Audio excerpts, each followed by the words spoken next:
Hi, I'm Sarah. Welcome to the Daily English Show. Canadian English is similar to American English in terms of pronunciation and vocabulary.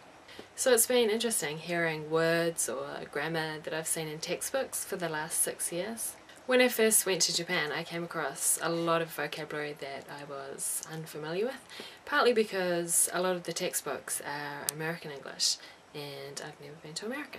And when I heard students using American words that I hadn't heard of before, at first I thought they were making mistakes, and sometimes I'd correct students and then later find out that, oh, it's actually right in American English.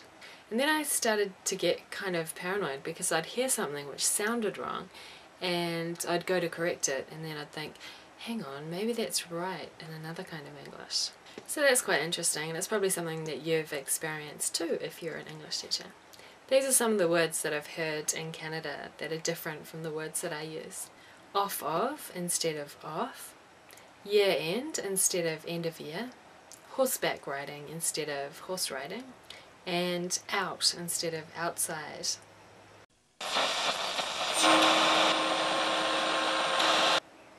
Kia ora, in Stick News today, Norway could be the most peaceful place on Earth.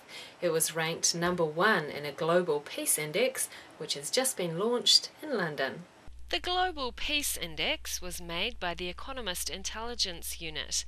That unit was commissioned by a group of business people, academics, and peace institutions.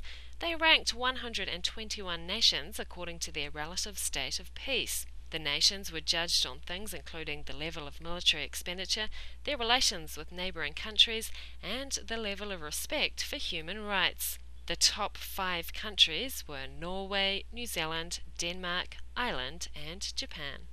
And that was Stick News for Thursday, the 31st of May. Kia ora. So New Zealand is the second most peaceful country in the world. Why did they say New Zealand is peaceful? Does New Zealand have a good relationship with Australia? Really?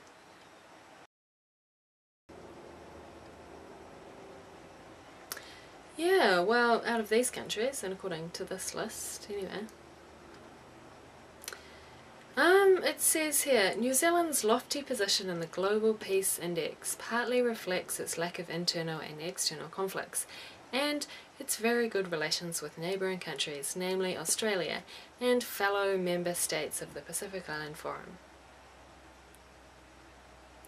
Yeah, very good.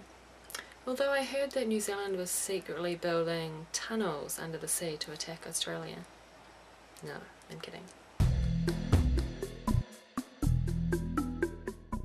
A drawing or plan of the Earth's surface, or part of it, showing countries, towns, rivers, etc. Map. A two-wheeled vehicle that is powered by a motor. Motorbike. A powerful motor vehicle with 2 large and 2 smaller wheels, used especially for pulling farm machinery. Tractor. A flying vehicle with wings and 1 or more engines. Plane. A light, narrow boat which you move along in the water with a paddle. Canoe. And that was the Daily English Show. See you tomorrow.